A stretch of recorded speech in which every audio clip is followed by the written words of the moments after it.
Thanks for tuning in to Minds of Tomorrow. I'm your host, Luis Acevedo, and with me today I have Theo Priestley. He is a futurist, and he is the CEO and founder of Metanomics.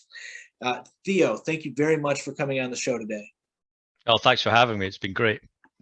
Yes, of course. So I want to begin with your journey to becoming a futurist and working on that like full time. Like how did you become a futurist? And what exactly do you focus on as a futurist? I kind of fell into it, to be honest, purely by accident. It was never an academic career or by choice. I spent a lot of time way back when knee deep in change projects, and I became fascinated with how people perceive change, especially from a technological point of view, and what that meant for organizations. And I started writing about it. And then I got onto the conference circuit and started doing keynotes about what I saw from a trend perspective. I would be paid by various organizations to do trend analysis and industry analysis. So giving them kind of like the foresight of what was coming around the corner over the next sort of 5 years to help them understand the market shifts and changes in technology and what that would mean for them as a business and their customers. And that's kind of when I first happened upon the kind of sort of term, and people were saying, "Oh, you're a futurist, man," and I'm like, "What is this? What is this?" No, I just write reports and tell people what's what. And that's kind of where the tag came from. And the more I spent looking at the shape of the industries and the shapes of technologies that were coming around, and trying to sort of almost not predict, I hate the word predict, but try and kind of sort of look at the trends and then forecast, what could be the possibilities, what were the most likely to come around, that kind of sort of thing, and which technologies would be around for longer, which ones felt like a gimmick. That's when the kind of technology futurist tag kind of sort of stuck, and I just kind of rolled with it.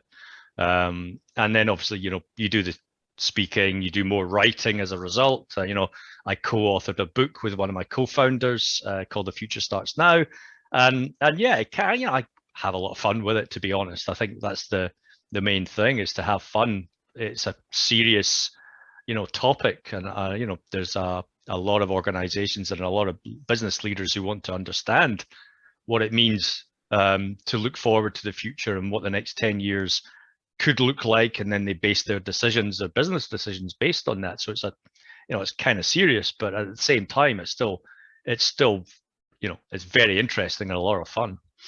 For sure. So did your expertise in seeing these trends, was that sort of the catalyst on how the Metanomics got started?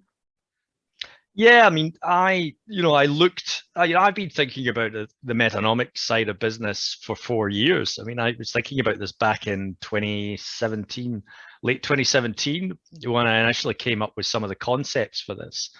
And you can see patterns of behavior. And I kind of looked at what back then the market was looking at, it was all about ICOs, initial coin offerings, and launching these to fund projects and things like that. And you could see the kind of typical patterns of behavior that you're still seeing today, which is people launch a project, they get lots of funding, the project never actually either materializes or delivers on its promise, and then it disappears.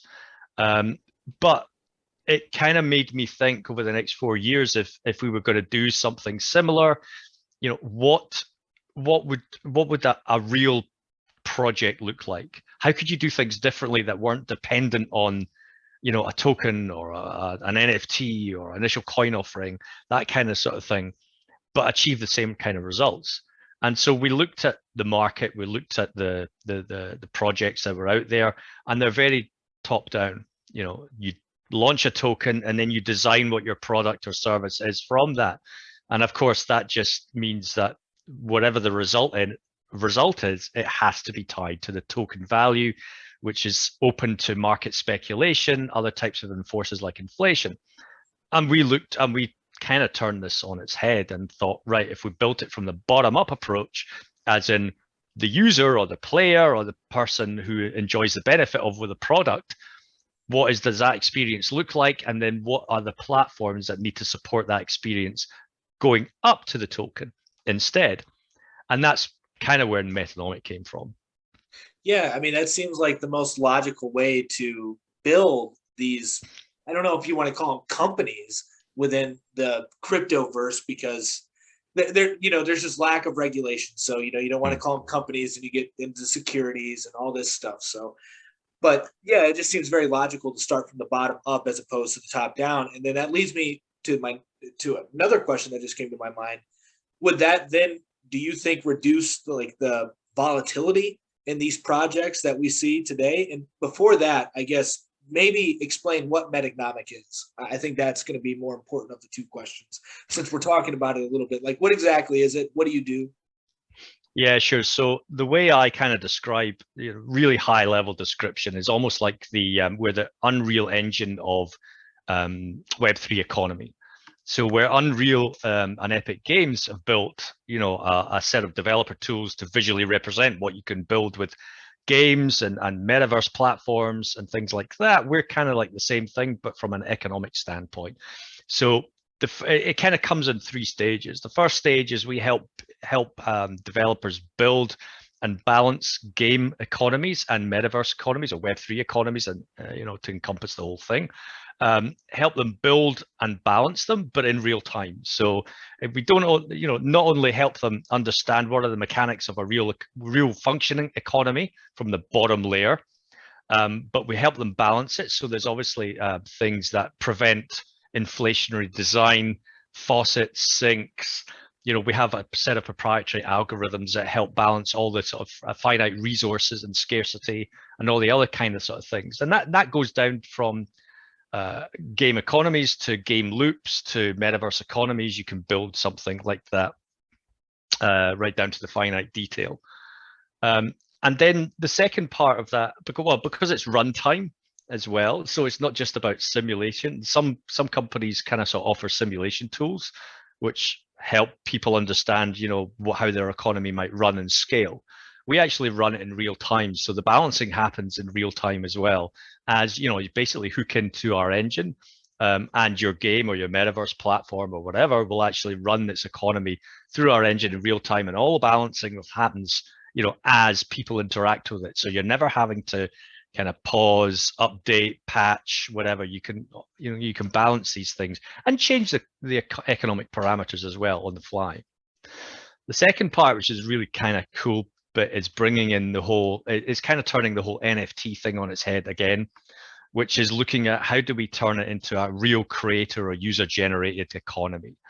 So because you've defined what your economics are, and obviously all the resources and all the items that exist in this economy and the relationships, that's when you can give the power to the users to create items, user generated items, and using a module that we have, you can create them into real assets. So in effect, NFTs, but we don't really like that term because of the amount of derision and negativity around it. So that's giving the power to the user or the player. The really cool aspect of that is that because you have all the characteristics and the data behind it, from the engine side of things and all those relationships, this item actually has proper utility. And this is where we kind of sort of crack the nut, because what we've found is the question around NFTs is it's developed by a studio or a developer, and then it's kind of forced into a game. And it's like we said at the beginning, it's kind of top down. And the thing is that your game has been designed separate to what the NFT is. And your NFT can't inherit any real utility or the qualities designed for the game, because they've been developed and minted separate as well. Whereas if you turn it on its head, everything that's derived from the game has the understanding of the game and the logic of the game baked in as you build your asset or as you create your asset. And then the third part is obviously, you as a creator want to make money out of that. So you sell it on an auction house or a marketplace, that we have. The unique aspect is that our marketplace is protected from tokenomic forces. We've designed a system that actually gives the developer the control to create a token if they want, but because the economy is buffered from it, the game economy is buffered from it, and the user generated economy is buffered from it, then it just means that there's no volatility. So from a user standpoint, I don't suffer the same volatility as a game that was designed by tokenomics. And that's the real secret. And we're kind of playing the long game here.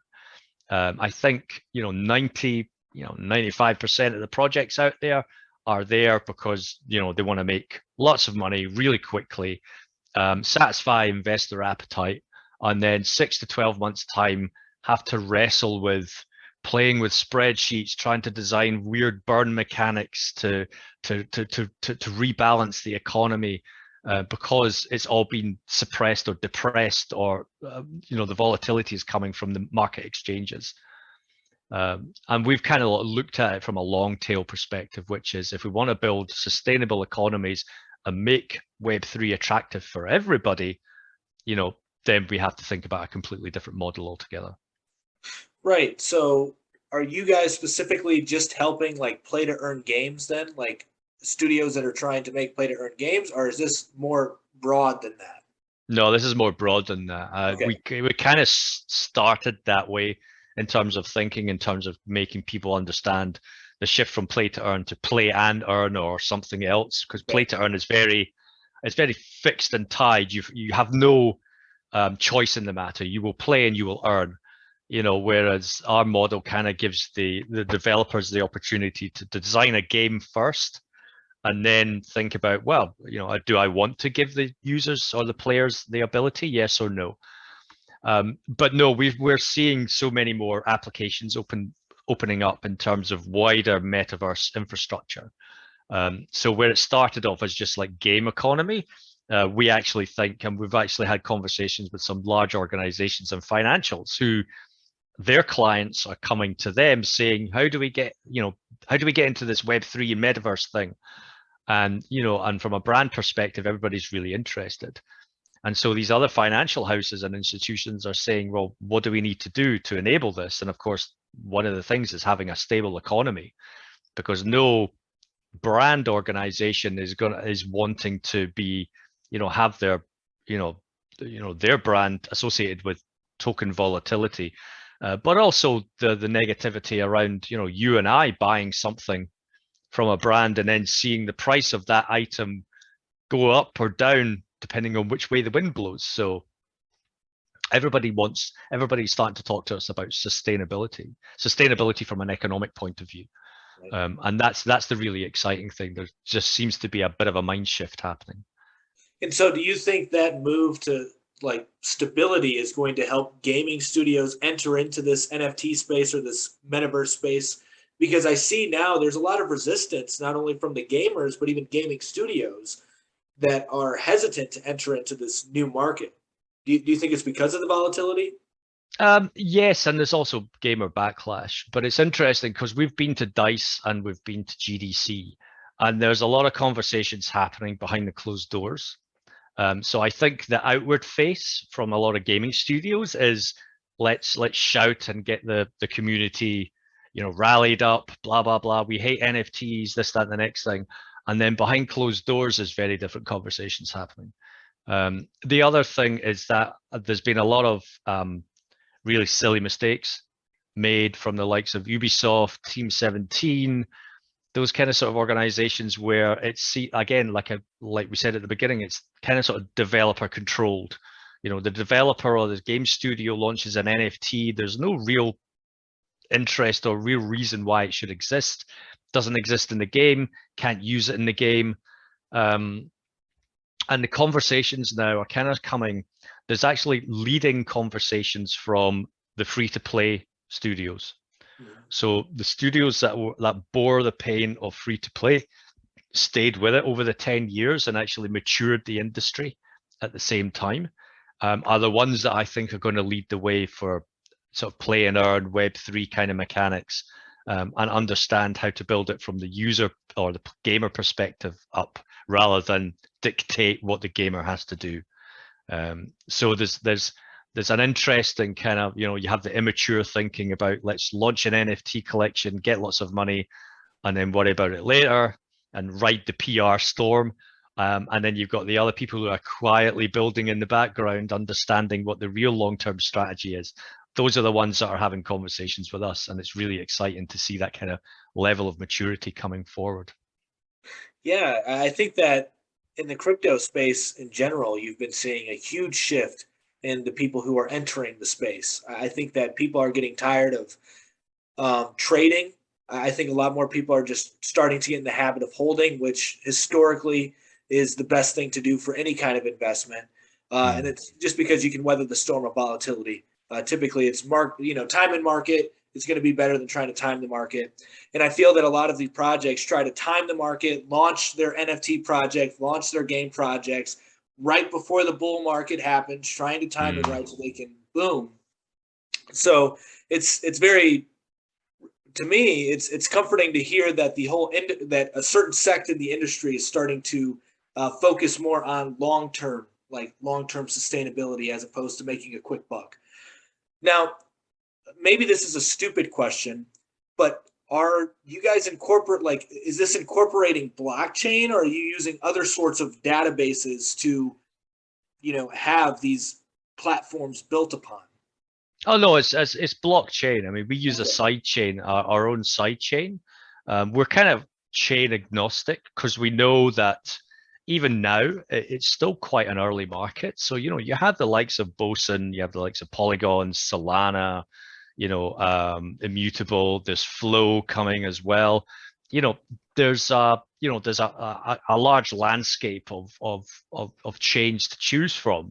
But we feel that it's better to be agnostic of that because again, it's about developer freedom or studio freedom, which one they want to choose and side with.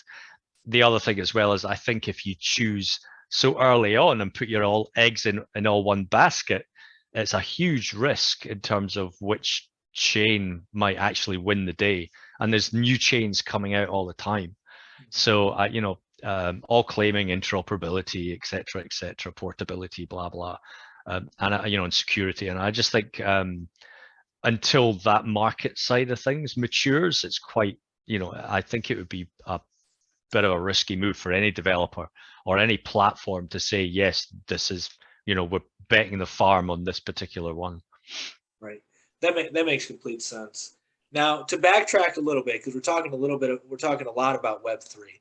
So I Mm. think that we should define what is Web2 and Web3, because I feel that a lot of people, like, I come across people that are like, what are you talking about, Web3? So if you could, what is Web2 and what is Web3? What's the difference? You're asking the wrong person here, to be honest. The one of the things that I really hate is definitions. Okay. I think a lot of people, a lot of people spend a lot of time trying to define or create new terms. The way I see Web3 is much like the metaverse as well. Is basically just an extension of what we have already as the internet, but where the control kind of sort of flows from big corporates, big organizations, big domain entities more towards no, here's another term, decentralized. So it's more back to user control, sort of the individual level or the community level, where there's groups of people who want to build something, control something, have almost like control over their own destiny in a sense. Where we are right now is the Googles and the Facebooks and the Microsofts and everything else control our destiny. They tell us what is right, what the internet should look like, that kind of sort of thing. Web3 is almost basically just saying, Luis, Theo, go away, build something. You have control over that. You can work together. You can collaborate with other people. You can build, other types of organizations. You have better rights in terms of how that data flows, where the money goes, all that kind of sort of thing. I think there's, when they say it's decentralized and when they say it's user controlled and user generated and all that kind of sort of thing, I just it's interesting because I made a couple of comments today, which was a lot of the Web3 stuff that I'm seeing right now feels a lot more like Web2 to me. And it probably will remain Web2 for quite a long time. And the reason for that is that once the big organizations understand, even traditional finance like DeFi, DeFi is like very kind of sort of feels like a bit like FinTech 3.0. in a sense. But the thing is that once the big organizations get a handle on what's going on, they'll come in and it'll centralize everything again, and they'll build the same products and the same type of products that the DeFi guys are trying to sort of build for this space. And then we're just back to a level playing field again. 10 years time, we won't be talking about DeFi and decentralization because it was kind of like a pipe dream and a myth. Right. So do you foresee a lot of people picking up a new career and just becoming like a gamer, like in this Web3 world? Because a lot of people seem to have that thought that they're going to put on their VR goggles or something and go into work and make money in virtual worlds. Yeah, I mean, well, people make money. The esports guys make money playing games anyway, so that's nothing new. It's just a different mechanism in terms of like sponsorship and prize money and things, and that's their bread and butter. I think the notion that I will have a career making playing games and earning money, I think will be realized. There will be professional people who will spend 7, 8 hours, 10 hours a day playing particular games or a swathe of games to maximize their income. I think we have to get away from the kind of token side of thing, and this goes back to the long-term sustainability of the economy that you're playing within. But then the other thing as well is that, how do you prove what your income is from these things? Because we're not at that stage. This is what I was meaning by sort of DeFi and 3.0 and 2.0, and kind of like there'll be an emergence of the two over time. Is that how do I prove what my earnings potential is playing games? When there's very little financial products out there that I can access, even on even on the DeFi space. No one's going to offer me a mortgage based on what I play out of Axie, for example. But that's not to say that I can't take that information and that data and prove my earnings to someone else who will. And that might actually come from the really old dinosaur credit agencies who want to build a new type of credit score based on your earnings potential in the metaverse or in Web3. So there's kind of like, and there's interesting there's interesting plays going on. Again, all behind the background that people are trying to get a handle around, what does this mean for this generation that are going to play and earn, and then how do we cater for that? How do we bring them and give them access to financial services products, whether it's DeFi or whether it's traditional finance? So this may be a stupid question, but what does the in-game economy look like compared to like the real, like in the real world? Like, are they similar? Are they identical? Are there different mechanisms in order to make an in-game economy good or bad? Like, I don't know if that question makes sense and if it's a good one. So no, there's no such thing as a stupid question. So it's interesting because the term game economy has different connotations depending on how you look at it. A game economy can actually mean a proper like goods and services economy that we understand even from a traditional standpoint, or a game economy is actually the core gameplay loops that you play within a game. So even Candy Crush has a game economy because it's basically how you win bits of candy and stuff like that, how you play the game and how it kind of teases you, keeps you at bay, makes you buy another level, that kind of thing, to accelerate time to get to the other level. That's a game economy. Same way that EVE Online's economy is a game economy, but on a completely different scale that almost mirrors the real world. You have people building corporations, you have traders, you have miners, you have people ferrying goods from one side to another, people building things. That's a proper goods and services economy. And that's an example of a game economy as well. So yes, there are different definitions of a game economy and there are different layers to it. Do they mirror the real world? And can they mirror the real world? Absolutely. Everything you do, even from a job perspective, is almost an economy. You could describe the business processes that exist in an organization as an economic loop.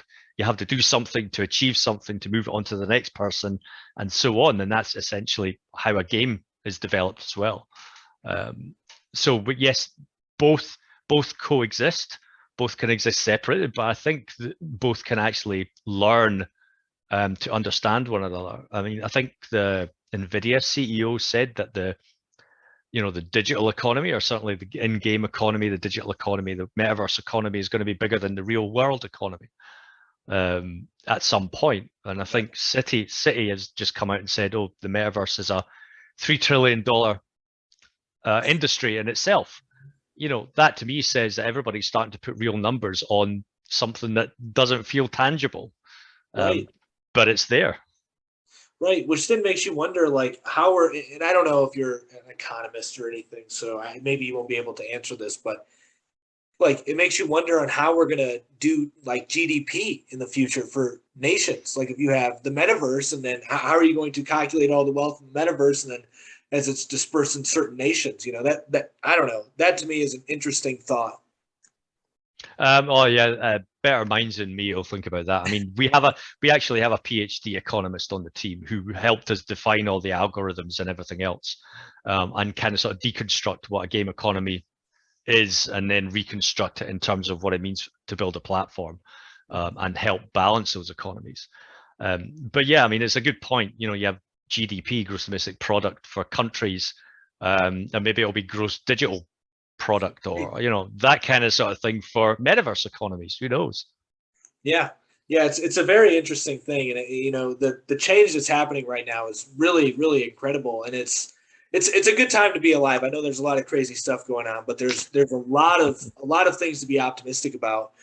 One thing though that I hear that's a critique to maybe something that you do in the whole crypto space in general is, how does it benefit anybody other than entertainment? Well, what is work? How does it benefit you? You earn money from it. You don't necessarily be entertained from it, but why not make money being entertained? Mhm. I think the other thing as well is that Web3 is so much more, or metaverse is so much more than just entertainment as well. I mean, the metaverse represents sort of organizational and industrial opportunity and work. People are simulating on a large scale, and will simulate in a large scale, cities, building, manufacturing, that kind of thing. The whole promise of IoT and smart manufacturing suddenly takes on an entirely new level, when it's been visualized, right in front of you on a metaverse kind of context.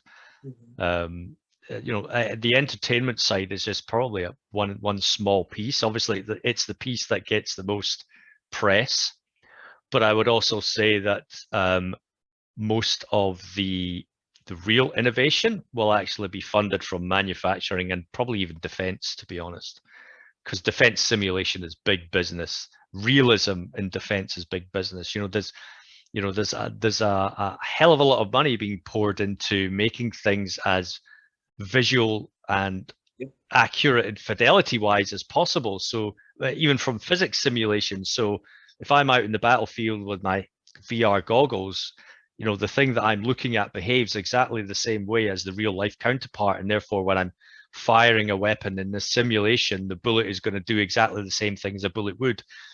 Mhm.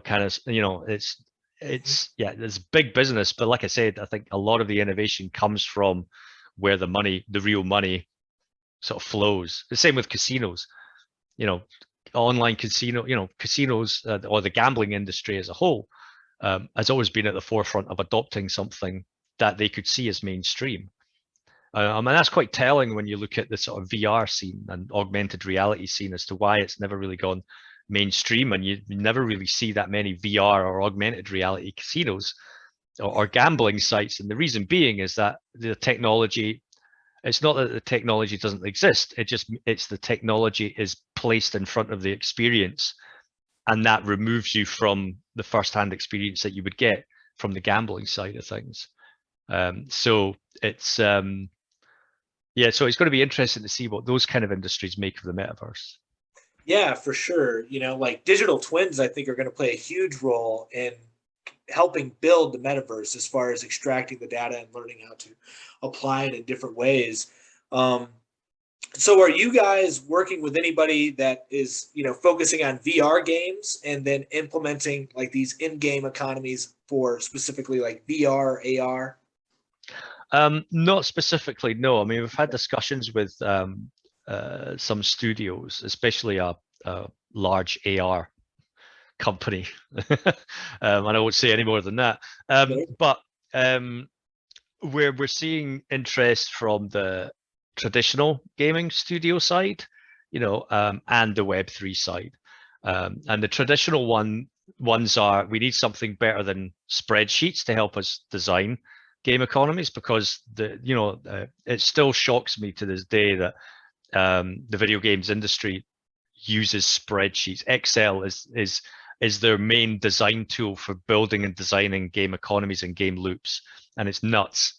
And so much time can be saved, doing it differently, which is why we had that kind of epiphany moment. So they're interested in saving time and effort and getting something in the hands of their designers that's a lot better than Excel.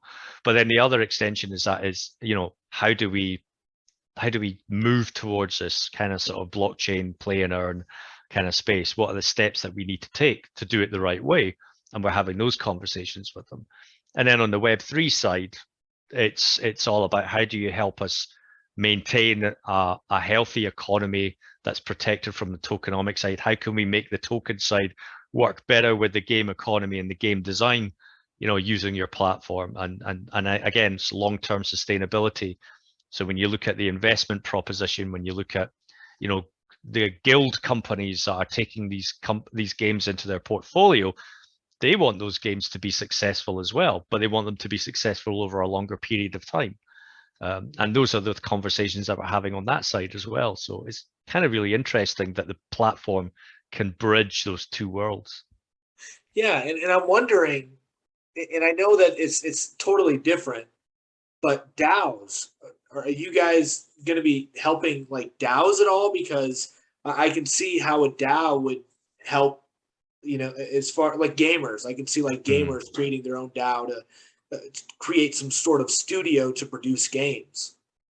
Yeah, we have.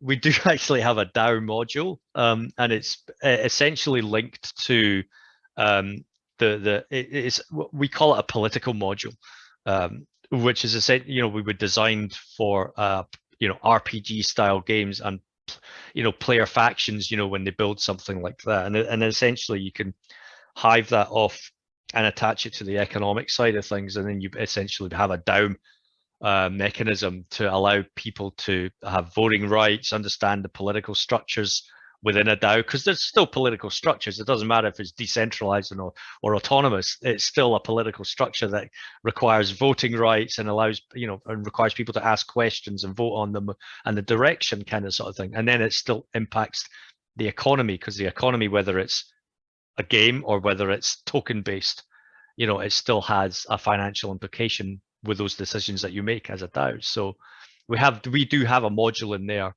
that we're working towards as part of the whole platform. Do you see gaming studios or up and coming gamers or whatever making more DAOs, like you using that to their advantage, since it doesn't have to be at a centralized place? And now with Web3 or the metaverse evolving the way it is, you have easier access to a global network as opposed to being confined to where you're currently at. Yeah, I think there's a lot of understanding still to do. I think there's still a bit of maturity in this space as well, still to happen. The other thing as well is that the regulators will probably catch up at some point very quickly. Taxation laws and things like that. Capital gains, I'm sure, is going to come into all these kind of sort of questions. Are going to be, um,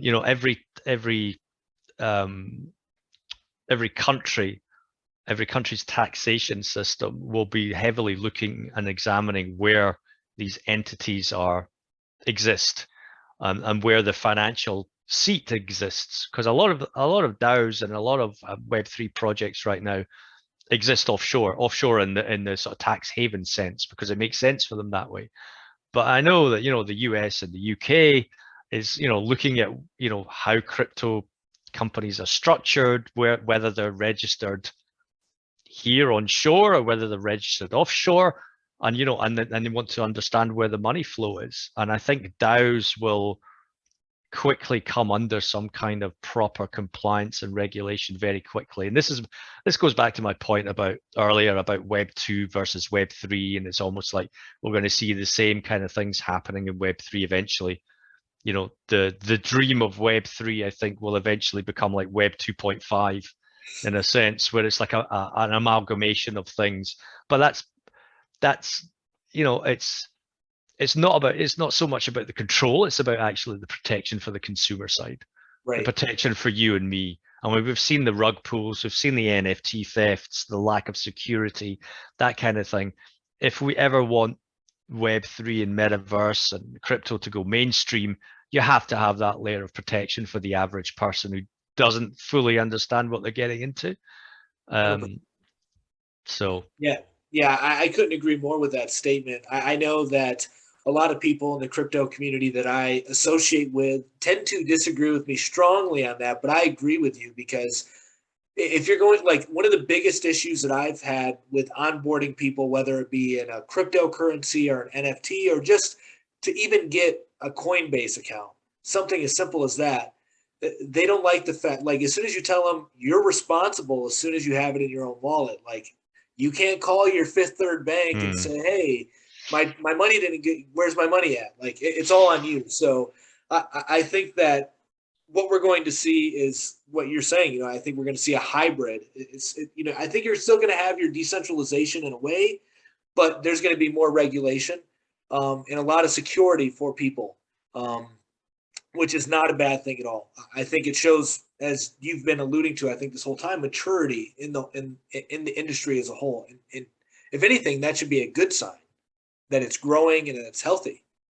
yeah. I mean, and it doesn't mean that, again, it doesn't mean that traditional finance and traditional structures and compliance and regulations have to enforce themselves upon this. I mean, it would be great if the crypto community and the Web3 community said, you know what, we're going to handle our own affairs. We're going to come up with the types of regulations and the compliance from our point of view. DAOs, for example, will organize a DAO compliance kind of thing that sits across the entire industry. We'll make sure that there's liquidity from every coin that's issued that goes into this DAO that basically offers some kind of protection for the average person. And then we'll help mainstream adoption that way by showing that we can be compliant, that we can be self-regulating, and that we can protect everybody. And maybe that's a way forward. And like you say, there's a bit of Web 2 in there, a bit of traditional finance in there, but it's wholly run and owned by the new breed. Don't discard what's happened before. It's happened and it's been successful for a reason, and people have adopted it for a reason. People are protected for a reason, and they enjoy that protection for a reason. There's no need to reinvent the wheel when you can learn lessons from the past. Just do it in a different way. 100%, 100% agree with that. So, being that you have your finger on the pulse in this industry, what excites you most about what's coming up in this industry as a whole within, let's say, 5 years time? What is something that you're really looking forward to, whether it's something Metanomics is doing or the industry as a whole? I'm really excited by just the maturity that's coming. I mean, even in such a short space of time, even though it's been, crypto's not new. Let's put it that way. And blockchain is not new. But even the shift in terms of we've gone from, Bored Apes to lots of carbon copies to Meebits to everything else. And you can just see the speed of maturity in a sense, that iteration process of people launching something, failing, or rug pulls or whatever. But the fact is that every time something negative happens, something positive comes out of it, and it's starting to pick up that speed. And I think, and it's just driving that level of maturity. People want the same goal, I think, but it's been driven by the fact that there are other contingents who are messing it up for everybody else. And that speed of maturity is like, we don't want that to happen again. So what are we going to do about it? We'll do something now. We'll spin up something new. And that's that's the exciting part. I think there's parts of this industry that moves far quicker than anything else that I've ever seen. For sure. Um, the interest, the levels of investment available, just the support as well. I mean, I was talking to someone else who came from a traditional game industry background. He's now moved into Web3 and crypto as well. And he's just like, he's blown away by the mass, not lack, the mass of support and community, and just people just being willing to share information, networking, everything else like that. There's nobody here who's like kind of hiding their homework, which is great to see. It's not to say I'm going to give you, all my stuff for free, but at the same time, I think everybody wants people to succeed, and I think the one thing that I retain myself, and I kind of sort of say to other people, is that it is fine to be part of an industry and still be critical of it as well. And some people are a bit, ooh, no, you've got to be 100% behind it. And it's like, no, because you don't have to like everything that goes on. And I think if you retain a little bit of cynicism and a little bit of criticism about some of the things that should be improved, that's how we improve. Yep. Yeah, I couldn't agree more. I mean, a lot of the times it's like an outsider looking in at something that can find what's wrong in an industry. But if you have that mindset that you're talking about, where yes, you're in the industry, you love the industry, but you can still critique it at the same time, that's how you push the needle forward. So Yeah. I couldn't agree more with that. Now, Theo, where can people find you if they want to stay up to date with everything you're doing? Okay, so you can find me on Twitter at TPRSTLY or LinkedIn, wherever I sort of post my musing and the odd meme. I write on Medium under at Theo, and then I usually post that on the Metanomic blog as well. Okay. But I'm all over the place. I'm on Telegram as well at Metanomic is my handle there as well. So yeah, come chat. I'm open. And if you disagree with anything that I've said, I'm open to hear why as well. Awesome. And So I'll learn. be sure to put links in the description so that way people can easily find it. And then what about Metanomics? Where can people find that? Yeah, metanomic.net. Okay. That's as simple as that. We're sort of getting a new website kind of sorted. We've got our vision sort of mapped out now as to where we're going. We made a couple of announcements recently, but yeah, we're kind of rocking and rolling right now and looking to onboard some clients for the beta. So we're really interested in people coming in, telling us, using the product over the next sort of 4 months when we build it, and then telling us what they like, what they don't like, so we can learn from that and iterate and build something better for the whole community and industry. Awesome. Well, Theo, thank you for your time, man. It's been a pleasure speaking with you. Oh, this has been a blast. Anytime.